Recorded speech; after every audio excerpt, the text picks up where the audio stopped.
जयाच्या जनी जन्म नामार्थ झाला, जयाने सदा वास नामात केला. जयाच्या मुखी सर्वदा नाम कीर्ती, नमस्कार त्या ब्रह्म चैतन्य मूर्ती. ಶ್ರೀರಾಮ್ ಸಮರ್ಥ. ಎಲ್ಲ ಆತ್ಮಜ್ಯೋತಿಗಳಿಗೆ ಶಿರಸಾಷ್ಟಾಂಗ ಪ್ರಣಾಮ ಮಾಡುತ್ತಾ ನನ್ನ ಸದ್ಗುರುಗಳಾದ ಶ್ರೀ ಚಂದ್ರಕುಮಾರ್ ಅವರ ದಿವ್ಯ ಚರಣಾರವಿಂದಕ್ಕೆ ಸಾಷ್ಟಾಂಗ ಪ್ರಣಾಮ ಮಾಡುತ್ತಾ ಇಂದಿನ 9 ಫೆಬ್ರವರಿ ಶ್ರೀ ಮಹಾರಾಜರವರ ಪ್ರವಚನ ನಿತ್ಯ ನಿಯಮ ಮಾಡುವುದಂದರೆ ಏನು? ನಿತ್ಯ ನಿಯಮ ಮಾಡುವುದಂದರೆ ಏನು? ಏನಪ್ಪ ನಿತ್ಯ ನಿಯಮ ಅನ್ನೋದನ್ನು ನಾವೆಲ್ಲರೂ ಸೇರಿ ನೋಡೋಣ. ಏನು ಹೇಳ್ತಾರಪ್ಪ ಶ್ರೀ ಮಹಾರಾಜರು? ನಿತ್ಯ ನಿಯಮ ಮಾಡುವುದಂದರೆ ಯಾವಾಗಲೂ ನಿತ್ಯದಲ್ಲಿಯೇ ಇರುವುದು. ನಾವು ಮೂಲದಲ್ಲಿ ಸ್ವತಃ ನಿತ್ಯರಾಗಿದ್ದು ಅನಿತ್ಯದಲ್ಲಿ ಇರುತ್ತೇವೆ. ನಾವು ಯಾರಪ್ಪ? ನಿತ್ಯ ಅಂದರೆ ನಾನು ಯಾರು? ನಿರ್ಗುಣ, ನಿರಾಕಾರ, ನಿಶ್ಚಳ, ಸಚ್ಚಿದಾನಂದ ಸ್ವರೂಪ ನನ್ನ ಸ್ವರೂಪ. ಅದು ನಿತ್ಯ, ನಿತ್ಯದಲ್ಲಿ ಇರುವುದು. ಈಗ ಅದನ್ನು ಎಲ್ಲಿಂದ ಹೊರಗಡೆಯಿಂದ ತೊಗೊಂಬರೋಂಗಿಲ್ಲ, ಕೊಂಡ್ಕೊಳ್ಳೋಂಗಿಲ್ಲ, ಪಡ್ಕೊಳ್ಳೋಂಗಿಲ್ಲ. ಅದು ಯಾವಾಗಲೂ ನನ್ನ ಜೊತೆಗಿರುತ್ತೆ. ಆ ಚೈತನ್ಯ ಇದೇ ಅಂದ್ಬಿಟ್ಟಿರೋದಕ್ಕೆ ಈ ದೇಹ ಉಸಿರಾಟ ಚಲನವನ್ನು ಕ್ರಿಯೆಗಳನ್ನು ಮಾಡ್ತಾ ಇದೆ. ಹಂಗಂದ್ಮೇಲೆ ಎಲ್ಲಿದ್ದಾನಪ್ಪ ಪರಮಾತ್ಮ? ಇಲ್ಲಿ ಒಳಗಿದ್ದಾನೆ, ನಿರ್ಗುಣ ನಿರಾಕಾರ, ಅದೇ ನನ್ನ ಸ್ವರೂಪ. ಈ ಮೇಲಿಂದ ಬಾಹ್ಯವಾಗಿ ಈ ಈ ಈ ಈ ಒಂದು ತೊಗಲು ಏನು ಹಾಕ್ಕೊಂಡಿದ್ದೀವೋ, ಚರ್ಮದ ದೇಹ, ಮಾಂಸ, ಮಜ್ಜ, ಅಸ್ಥಿ, ಇದನ್ನು ಸೇರಿ ನಾನು ಅಂದ್ಕೊಂಡ್ಬಿಟ್ಟಿದ್ದೀನಿ. ಈ ದೇಹದಲ್ಲಿ ಇದ್ದು ಅವನು ಈ ಕ್ರಿಯೆಗಳನ್ನು ಮಾಡಿಸ್ತಾ ಇದ್ದಾನೆ. ಅವನು ಯಾವಾಗಲೂ ನಿತ್ಯ. ಅವನಿದ ಮೇಲೆ ನಾನು ನಿತ್ಯ ಪರಿಪೂರ್ಣನಾಗಿದ್ದೇನೆ. ಆದರೆ ಸ್ವತಃ ನಾನೇನು ಅಂದ್ಕೊಂಡ್ಬಿಟ್ಟಿದ್ದೀನಿ, ನನ್ನನ್ನು ಅನಿತ್ಯ ಇದ್ದೀನಿ. ನಿತ್ಯ ವಸ್ತು ಆತ್ಮ, ಅದು ನನ್ನ ಸ್ವರೂಪ. ಅನಿತ್ಯ ವಸ್ತು ಈ ದೇಹ, ಮನಸ್ಸು, ಬುದ್ಧಿ, ಪ್ರಪಂಚ ಇವೆಲ್ಲವೂ ಅನಿತ್ಯ. ಅದನ್ನು ನಾನು ಶಾಶ್ವತ, ಪರ್ಮನೆಂಟ್ ಅಂದ್ಕೊಂಡ್ಬಿಟ್ಟಿದ್ದೀನಿ. ಯಾರಿಗೆ ಎಕ್ಸ್ಪೈರಿ ಡೇಟ್ ಇದೆ? ಈ ದೇಹಕ್ಕೆ. ಇದು ಒಮ್ಮೆ ಬಂದ ಮೇಲೆ ಪೃಥ್ವಿ ಮೇಲೆ ಒಂದು ಕಾಲಾವಧಿಯಲ್ಲಿ, ಟೈಮ್ ಆ್ಯಂಡ್ ಸ್ಪೇಸಲ್ಲಿ ಬಂದಾಗ ಇದಕ್ಕೂ ಹುಟ್ಟು ಮತ್ತು ಸಾವಿದೆ. ಆದರೆ ಆತ್ಮಕ್ಕೆ ಯಾವ ಹುಟ್ಟು ಸಾವು ಇಲ್ಲ, ನಿತ್ಯವಾಗಲೂ ಇರುವುದು. ಅದು ಯಾರದು? ನೈನಂ ಛಿಂದಂತಿ ಶಸ್ತ್ರಾಣಿ ನೈನಂ ದಹತಿ ಪಾವಕಃ ನ ಚೈನಂ ಕ್ಲೇದ್ಯಂತಿ ಆಪೋ ನ ಶೋಷ್ಯತಿ ಮಾರುತಃ. ನಾನು ನಿತ್ಯವಾಗಿರೋದಕ್ಕೆ ನನಗೆ ಹುಟ್ಟಿಲ್ಲ, ಸಾವಿಲ್ಲ. ಶಸ್ತ್ರ ನನಗೆ ಹೊಡಿಲಿಕ್ಕೆ ಸಾಧ್ಯ ಇಲ್ಲ, ಬೆಂಕಿ ನನಗೆ ಸುಡಲಿಕ್ಕೆ ಸಾಧ್ಯ ಇಲ್ಲ, ನೀರಿನಲ್ಲಿ ಮುಳುಗಲಿಕ್ಕೆ ಸಾಧ್ಯ ಇಲ್ಲ. ಯಾವುದು? ಆತ್ಮ. ನಿತ್ಯ ಸ್ವರೂಪನಾದ ಪರಮಾತ್ಮನನ್ನು ಮರೆತು ಅನಿತ್ಯ ಸ್ವರೂಪವಾದ ವಿಷಯಗಳಲ್ಲಿ ಬಿದ್ದಿರುವುದರಿಂದಲೇ ಅವನ ಸ್ಮರಣೆ ಆಗುವುದಿಲ್ಲ. ನಾವಿವತ್ತು ವಿಷಯದ ಸ್ಮರಣೆ ಹೆಚ್ಚು ಮಾಡ್ತಿದ್ದೀವಿ. ಆಸ್ತಿ, ಅಂತಸ್ತು, ಹೊಲ, ಮನೆ, ಅಕಾಡೆಮಿಕ್ಸು, ಡಿಗ್ರಿ, ಫಾರಿನ್ಗೆ ಹೋಗಬೇಕು, ಅಲ್ಲಿ ಸೆಟಲ್ ಆಗಬೇಕು, ಯುರೋಪ್ ನೋಡಬೇಕು. ಈ ಅನಿತ್ಯ ವಸ್ತುಗಳ ಹಿಂದೆ ಹೋಗಿ ಅವನು ಯಾರು ಕರ್ತಾಧರ್ತ ಇದ್ದಾನೋ, ಯಾರು ನನಗೆ ಉಸಿರನ್ನು ಕೊಟ್ಟಿದ್ದಾನೋ ಆ ಪರಮಾತ್ಮನನ್ನೇ ವಿಸ್ಮರಣೆ ಆಗೋಗಿದೆ. ಯಾವ ಉಪಾಯದಿಂದ ಅವನ ಸ್ಮರಣೆ ಆಗುವುದೋ ಅದನ್ನು ಮಾಡೋದಕ್ಕೆ ನಿತ್ಯ ನಿಯಮ ಅನ್ನುತ್ತಾರೆ. ನಿತ್ಯ ನಿಯಮ ಅನ್ನುತ್ತಾರೆ. ಯಾವ ಕೆಲಸಗಳನ್ನು ಮಾಡೋದ್ರಿಂದ ಅವನ ಸ್ಮರಣೆ ಆಗತ್ತಪ್ಪ? ಹೆಂಗಾಗತ್ತ ಅವನ ಸ್ಮರಣೆ ಅಂದರೆ, ನಾವು ಯಾವಾಗಲೂ ನಿತ್ಯ ನಿಯಮದಲ್ಲಿಯೇ ಇರಬೇಕು. ಆದರೆ ಹಾಗೆ ಆಗುವುದಿಲ್ಲ. ಆದ್ದರಿಂದ ಪ್ರತಿ ದಿವಸ ಸ್ವಲ್ಪ ಆದರೂ ಸಮಯ ಅವನ ಸ್ಮರಣೆ ಆಗುವುದಕ್ಕಾಗಿ ಏನಾದರೂ ಓದಬೇಕು. ಹಾಗೂ ಆ ಓದಿದ್ದರ ಮನನ ಮಾಡಬೇಕು. ಏನಾರು ಭಗವಂತನ ಸ್ಮರಣೆ ಆಗುವಂಥ ಸದ್ಗ್ರಂಥಗಳನ್ನು, ದಾಸಬೋಧ, ಮನಾಚೆ ಶ್ಲೋಕ, ಶ್ರೀ ಮಹಾರಾಜರವ್ರ ಪ್ರವಚನ, ಶ್ರೀ ಮಹಾರಾಜರವ್ರ ಚರಿತ್ರೆ, ಸಂತರ ಚರಿತ್ರೆಗಳನ್ನು, ಭಾಗವತ, ಭಗವದ್ಗೀತಾ, ಉಪನಿಷತ್ತು, ಇದನ್ನೆಲ್ಲ ಸ್ವಲ್ಪ ಓದಿ ಅದರಲ್ಲಿ ಬರೆದಿರೋದ್ರನ್ನು ಏನು ಮಾಡಬೇಕು? ಶ್ರವಣ, ಚಿಂತನ, ಮನನ ಮಾಡಬೇಕು. ಅಂದರೆ ಅದರ ಅಭ್ಯಾಸವಾಗುತ್ತದೆ.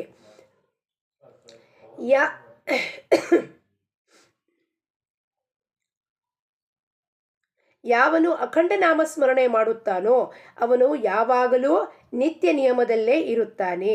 ನಿತ್ಯ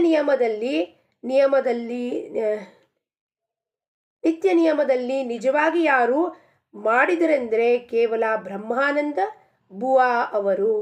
ಯಾರಪ್ಪ ಬ್ರಹ್ಮಾನಂದ ಬುವಾ ಅಂದರೆ ಅವರು ಮಹಾರಾಜರವರ ಶತಶಿಷ್ಯರು. ಅವರು ಒಬ್ಬರೇ ನಿತ್ಯ ನೇಮ ಅಖಂಡವಾಗಿ ಮಾಡಿದ್ದು ಅಂದರೆ ಅವರು ಒಬ್ಬರೇ ಅಂತ ಮಹಾರಾಜರು ಹೇಳ್ತಾರೆ. ನಮಗೆ ಯಾವಾಗಲೂ ನಾಮದಲ್ಲಿ ಇರುವ ಹೇಗೆ ಬಂದಿತೆಂಬುದನ್ನು ವಿಚಾರ ಮಾಡಬೇಕು. ಯಾವಾಗಲೂ ನಾವು ಸದಾ ಅವನ ಸ್ಮರಣೆಯಲ್ಲಿ ಹೆಂಗಿರ್ಲಿಕ್ಕೆ ಸಾಧ್ಯನಪ್ಪ, ಇದರ ಕಡೆ ನಾವು ಗಮನ ಹರಿಸ್ಬೇಕು. ಅದಕ್ಕೆ ಏನು ಮಾಡಬೇಕು? ಸತ್ಸಂಗಕ್ಕೆ ಹೋಗಬೇಕು.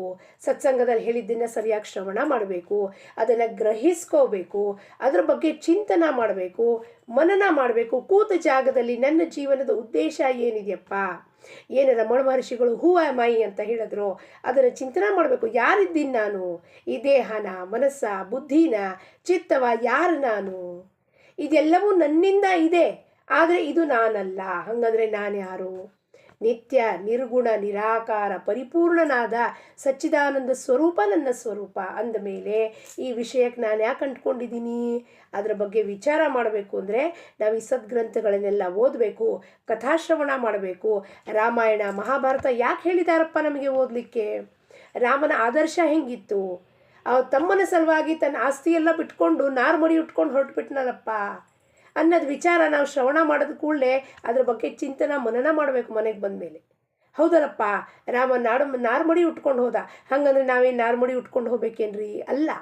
ಏನು ಪರಮಾತ್ಮ ನಮಗೆ ಕೊಟ್ಟಿದ್ದಾನೋ ಅದನ್ನು ಎಲ್ಲರ ಜೊತೆ ಸ್ವಲ್ಪ ಆದರೂ ಹಂಚಿಕೊಂಡು ನಮ್ಮ ಸ್ವಲ್ಪ ಸ್ವಂತ ಕೊಳಿಸ್ಕೊಂಡು ಹಂಚಿಕೊಂಡು ಬದುಕಬೇಕು. ಶೇರಿಂಗ್ ಈಸ್ ಕೇರಿಂಗ್ ಅಂತೀವಿ ನಾವು. ಎಲ್ಲ ನನಗೆ ಬೇಕು ಲೋಭ. ಆ ಲೋಭದಿಂದ ಏನಾಗತ್ತೆ? ಎಲ್ಲರೂ ಬಿಟ್ಕೊಂಡು ಹೋಗ್ತಾರೆ ನಮ್ಮಿಂದ. ನಮ್ಮ ಹತ್ರ ಏನೂ ಸಿಗೋದಿಲ್ಲ. ಹಾಗಿದ್ರು ನಾವು ಖಾಲಿ ಹಾತ್ ಆಯ್ತೆ ಖಾಲಿ ಹಾತ್ ಜಾಯಂಗೆ ಅಂದಮೇಲೆ ಯಾಕಿಷ್ಟು ಮೋಹ, ಯಾಕಿಷ್ಟು ಲೋಭ, ಯಾಕೆ ಹೊಡೆದಾಟ, ಯಾಕೆ ನಾವು ಪ್ರೀತಿಯಿಂದ ಬದುಕಲಿಕ್ಕೆ ಸಾಧ್ಯತೆ ಇಲ್ಲ ಅನ್ನೋದನ್ನು ವಿಚಾರ ಮಾಡಬೇಕು.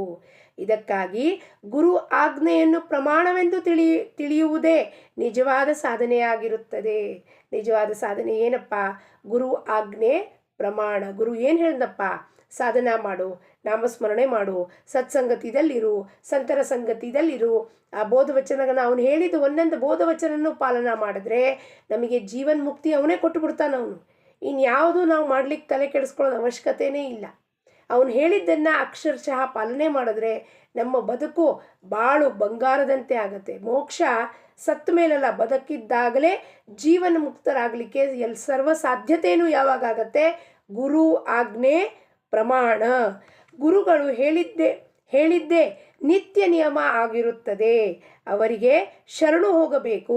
ಪ್ರತಿನಿತ್ಯ ಸ್ವಲ್ಪ ವಾಚನ ಮಾಡಬೇಕು, ಅನಂತರ ಸ್ವಲ್ಪ ಮನನ, ಅದಾದ ನಂತರ ಆಚರಣೆ ಹಾಗೂ ಕೊನೆಗೆ ಗುರುಗಳಿಗೆ ಅನನ್ಯವಾಗಿ ಶರಣು ಹೋಗುವುದು ಆಚರಣೆಯಲ್ಲಿ ತರಬೇಕು. ನಾವೇನು ಶ್ರವಣ ಮಾಡ್ತಿದ್ದೀವೋ ಚಿಂತನೆ ಮಾಡ್ತಿದ್ದೀವೋ ಅದನ್ನು ಕೃತಿಯಲ್ಲಿ ತರಬೇಕು, ಆ್ಯಕ್ಷನ್ನಲ್ಲಿ ತರಬೇಕು. ನಮ್ಮ ಪ್ರತಿಯೊಂದು ಆ್ಯಕ್ಷನ್ನು ನಮ್ಮ ಗುರುವಿಗೆ ಸಮರ್ಪಣೆ ಆಗಿರಬೇಕು. ಈ ಕೆಲಸ ನಾನು ಮಾಡ್ತಿದ್ದೀನಿ ಅಂದ್ರೇನಪ್ಪ, ಆ ಕೆಲಸದಿಂದ ನನ್ನ ಗುರು ಹೇಳಿದ್ದ ಕೆಲಸವನ್ನು ಮಾಡಲಿಕ್ಕೆ ನಾನಿಲ್ಲಿ ಬಂದಿರೋದು, ಅದರ ಹೊರತಾಗಿ ಇನ್ನೇನಕ್ಕೂ ಬಂದಿಲ್ಲ. ಅಲ್ಲಿ ನಾನು ಯಾವ ಥರವಾದ ತಲೆ ಉಪಯೋಗಿಸೋದೇ ಅವಶ್ಯಕತೆ ಇಲ್ಲ.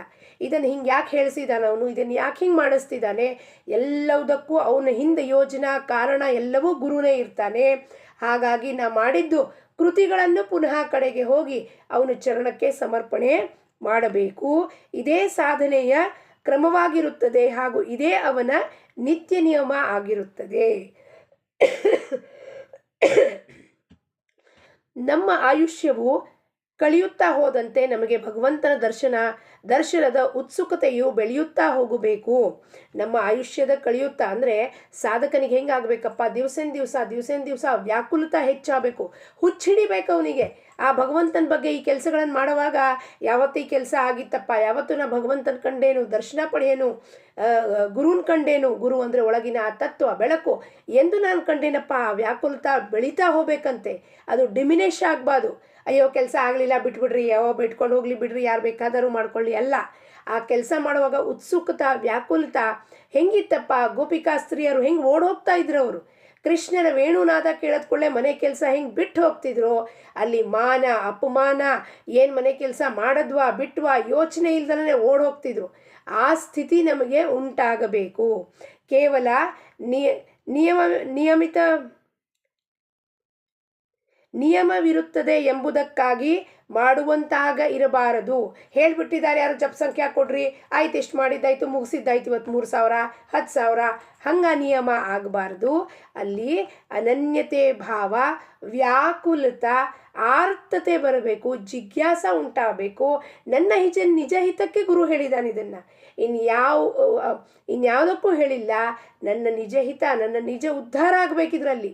ಆ ಸಮಯದಲ್ಲಿ ಏನು ಸಿಚುವೇಶನ್ ಬರುತ್ತೋ ನಿಮ್ಮ ಮುಂದೆ ಅದನ್ನೆಲ್ಲವೂ ಎದುರಿಸುವಂಥ ಧೈರ್ಯ, ಸಾಮರ್ಥ್ಯ ಸಾಧಕನಲ್ಲಿ ಇರಬೇಕು. ಸಾಧಕನು ಪ್ರತಿಯೊಂದು ಕಾರ್ಯವನ್ನು ಮನಪೂರ್ವಕವಾಗಿ ಮಾಡಲು ಕಲಿಯಬೇಕು.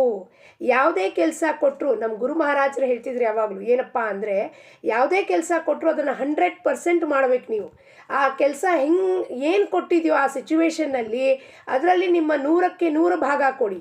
ಆ ಕೆಲಸದ ರಿಸಲ್ಟ್ ಬಗ್ಗೆ ತಲೆ ಕೆಡಿಸ್ಕೋಬೇಡಿ. ಅದು ಹೆಂಗೆ ಆಗೋದಿದೆ ಅದರ ಬಗ್ಗೆ ವಿಚಾರ ಮಾಡಬೇಡ್ರಿ. ನಿಮ್ಮ 100% ನೀವು ಕೊಡಿ.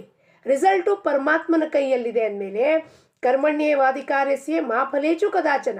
ನನ್ನ ಕೈಯೆಲ್ಲ ಕರ್ಮ ಮಾಡಿದ್ಮೇಲೆ ಅದರ ಫಲ ಭಗವಂತ ನಿರ್ಧಾರಿತ ಮಾಡಿದ್ದಾನೆ. ಹಂಗಂದಮೇಲೆ ವಿಕ್ಟ್ರಿನಾರು ಆಗ್ಬೋದು, ಫೇಲ್ಯೂರ್ ಆಗ್ಬೋದು, ಸಕ್ಸಸ್ ಆಗ್ಬೋದು, ಅಪಮಾನಗಳು ಆಗಬಹುದು. ಆದರೆ ನನ್ನ ಗುರು ಕೊಟ್ಟಿದ್ದ ಕೆಲಸವನ್ನು ಮನಪೂರ್ವಕ ಮಾಡಲು ಕಲಿಯಬೇಕು. ಸಂಶಯ ವೃತ್ತಿಯಿಂದ ಪರಮಾರ್ಥದಲ್ಲಿ ಹಾನಿಯಾಗುತ್ತದೆ ಎಂಬುದನ್ನು ತಿಳಿಯಬೇಕು. ಪ್ರತಿಯೊಂದು ಮಾತಲ್ಲೂ ಸಂಶಯ, ಈ ಕೆಲಸ ಹೆಂಗಾಗತ್ತೆ, ಯಾರು ಬಂದು ಮಾಡ್ತಾರೆ, ಯಾವಾಗ ಮಾಡ್ತಾರೆ, ಇಂಥ ಸಾಶಂಕ ವೃತ್ತಿಯಿಂದ ನಾವೇನಾದ್ರು ಗುರುಚರಣನ ಹಿಡ್ಕೊಂಡಿದ್ರೆ ಖಂಡಿತವಾಗಲೂ ನಮ್ಮ ಕೆಲಸ ಆಗುವುದಿಲ್ಲ. ಯಾಕೆಂದರೆ ಪರಮಾರ್ಥದಲ್ಲಿ ಸಂಶಯಕ್ಕೆ ಜಾಗವೇ ಇಲ್ಲ. ಏನು ಮಾಡ್ತಾನೋ ಗುರು ನಮ್ಮ ಹಿತಕ್ಕೆ ಮಾಡ್ತಾನೆ ಅಂದಮೇಲೆ ಆ ಸಮಯದಲ್ಲಿ ಆ ಕ್ಷಣಗಳಲ್ಲಿ ಏನು ನುಡಿಸ್ತಾನೋ, ಏನು ಹೇಳಿಸ್ತಾನೋ, ಏನು ಮಾಡಿಸ್ತಾನೋ ಎಲ್ಲವೂ ಅವನ ಆಜ್ಞೆಯಂತೆ ಕೆಲಸಗಳು ಆಗ್ತಾ ಇರುತ್ತೆ. ಪ್ರತಿ ಕ್ಷಣವೂ ಗುರು ಆಜ್ಞೆಯಂತೆ ಕೆಲಸಗಳಾಗ್ತಾ ಇರುತ್ತೆ. ಹಾಗಾಗಿ ಅಲ್ಲಿ ಸಾಶಂಕ ವೃತ್ತಿಗೆ ಜಾಗವೇ ಇಲ್ಲ. ಸಾಶಂಕ ವೃತ್ತಿ ಹೊಂದಿರೋನು ಶಿಷ್ಯನಾಗಲಿಕ್ಕೆ ಸಾಧ್ಯತೆಯೇ ಇಲ್ಲ, ಹಾಗೆ ಅವನು ಯೋಗ್ಯನೂ ಇಲ್ಲ. ಶ್ರದ್ಧೆಯು ಪರಮಾರ್ಥದ ಮೂಲಧನವಾಗಿರುತ್ತದೆ. ಬಂಡವಾಳ, ನಮ್ಮ ಬಂಡವಾಳ ಬಿಸ್ನೆಸ್ನಲ್ಲಿ ಕೋಟ್ಯಾನುಕೋಟಿ ರೂಪಾಯಿ ಹಾಕ್ತಾರೆ, ಈ ಬಿಸ್ನೆಸ್ಸು ಫಲೀಭೂತ ಆಗೋದಿಲ್ಲೋ ಅಂತ. ಪರಮಾರ್ಥದಲ್ಲಿ ಏನಪ್ಪ ನಾವು ಬಂಡವಾಳ ಹಾಕಬೇಕು ಅಂದರೆ ಶ್ರದ್ಧಾ. ಇಂಪಾರ್ಟೆಂಟ್ ಇನ್ವೆಸ್ಟ್ಮೆಂಟ್ ಏನಿದೆ ಶ್ರದ್ಧಾ ಹೊರತಾಗಿ ಅದು ಪರಮಾರ್ಥ ಮೊಳಕೆ ಹೊಡೆದು ಹೆಮ್ಮರ ಆಗಿ ಹಣ್ಣು ಹೂ ಬಿಡಲಿಕ್ಕೆ ಸಾಧ್ಯತೆ ಇಲ್ಲೇ ಇಲ್ಲ. ಏನು ಪರಿಸ್ಥಿತಿ ಬರುತ್ತೋ, ಏನು ಕಷ್ಟ ಬರುತ್ತೋ, ಒಮ್ಮೆ ಗುರು ಚರಣವನ್ನು ಹಿಡ್ಕೊಂಡ್ವಿ, ಶಿಷ್ಯತ್ವವನ್ನು ಸ್ವೀಕಾರ ಮಾಡ್ಕೊಂಡ್ವಿ ಅಂದಮೇಲೆ ನಮ್ಮ ಬಂಡವಾಳ ಗಟ್ಟಿ ಮಾಡಬೇಕು. ಏನು ಬಂಡವಾಳ ಹಾಕ್ತಿದ್ದೀವಿ? ಶ್ರದ್ಧಾ. ಅದನ್ನು ಗಟ್ಟಿಯಾಗಿ ಹಿಡ್ಕೋಬೇಕು. ಅಂದರೆ ಅದು ಹೆಮ್ಮರ ಆಗತ್ತೆ. ನಮ್ಮ ಪರಮಾರ್ಥ ಹೆಮ್ಮರಾಗಿ ಹಣ್ಣು ಹೂ ಬಿಡುವಂಥ ಸ್ಥಿತಿಯಾಗಿ ಅದು ಸಾವಿರಾರು ಜನಕ್ಕೆ ಉಪಯೋಗ ಆಗುವಂಥ ಈ ಶರೀರ ಕೆಲಸ ಮಾಡುತ್ತೆ. ಪರೋಪಕಾರಾರ್ಥಂ ಇದಂ ಶರೀರಂ ಆತ್ಮನೋ ಮೋಕ್ಷಾರ್ಥಂ ಜಗದಿತಾಯ ಚ ಅಂದಮೇಲೆ ನಾವು ಗುರು ನಲ್ಲಿ ಬಂಡವಾಳ ಹಾಕಬೇಕು ಅಂದರೆ ಏನೋ ಒಂದು ಚರಣದಲ್ಲಿ ಶ್ರದ್ಧೆಯನ್ನು ಹಾಕಬೇಕು. ಮೂಲಧನ ಅದು. ಸಮಾಧಾನವೇ ನಮ್ಮ ಸರ್ವಸ್ವ ಆಗಿರುತ್ತದೆ ಎಂಬ ಶ್ರದ್ಧೆ ಇರಬೇಕು.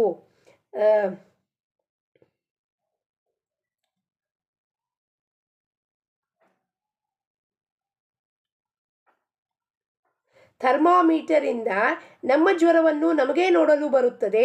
ಅದರಂತೆ ಸಾಧನೆ ಮಾಡುತ್ತಾ ಇರುವಾಗ ನಮಗೆ ಎಷ್ಟು ಸಮಾಧಾನ ಪ್ರಾಪ್ತವಾಗಿದೆ ಎಂಬುದನ್ನು ನೋಡಲು ಬರಬೇಕು.